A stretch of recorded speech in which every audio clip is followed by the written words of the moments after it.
A number of years ago, Pam and I were heading up to North Carolina to stay at a place that we had vacationed at regularly for a number of years. The kids were with us, and so I decided that in my spare time, what I wanted to do was to read a book, a novel, one that I had heard about but had never read, and decided this would be the time that I would relax and get involved in a good story. So we stopped at a local used bookstore, and I happened to have found the book along with a couple of others, and they were books for $1, and so we purchased them, and I couldn't wait to dig into it. It's interesting because as we got back to the cabin where we were staying, I was reading at every moment I wasn't spending with the family. I would read everywhere, take that book with me, read in the morning, and I really got sucked into the story. By the way, I don't remember what the story was now, and I'll tell you why in just a minute. I remember getting into it, and I was about ready to find out who done it. I was to the end of the book, and all of a sudden it seemed like it just dropped off. There was seemingly no conclusion. I thought, where's the ending? Where's the denouement? Where's the who done it? Where's the completion? How does it end? And I started looking, and I'm thinking, it can't end like this. And suddenly, as I opened the book a little further, I noticed that the glue on the binding, that there was probably about 20 to 30 pages missing that had been pulled out. That's right. The end of the story was missing. And so I didn't know how anything ended.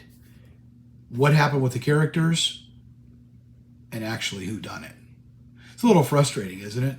We don't know how the story ends. We always want to know how the story ends. And often we apply that with our life. We want to know how the story ends. The problem is we don't. We don't know how our story will end. We don't actually know what it's going to look like. But believe it or not, we can have a little bit of an influence on that if we know what to do. Well, that's what I'm going to be talking about this coming Sunday, November the 17th, right here at Community Bible Church in Dania Beach. I'm concluding my series that we've been in based on the life of Moses called Getting Through What You're Going Through. And I've entitled this message, When the Credits Roll. What happens when your credits roll? When everything is finally coming to a conclusion, how will it conclude? What is your life going to look like? What kind of person were you? What did you accomplish? How will people remember you? We're going to be talking about that this coming Sunday, as I said, November the 17th, right here at Community Bible Church in Dania Beach. We have 2 morning worship services for you that are in person, one at 9:45 a.m. and one at 11 o'clock a.m. Now, if you can't get there in person, you could join us online at our YouTube channel, 11 o'clock a.m. If you are going to come in person, then you can join us at either one of those service times, 9:45 or 11. And remember, we're located at the corner of Griffin Road and Southwest 30th Avenue.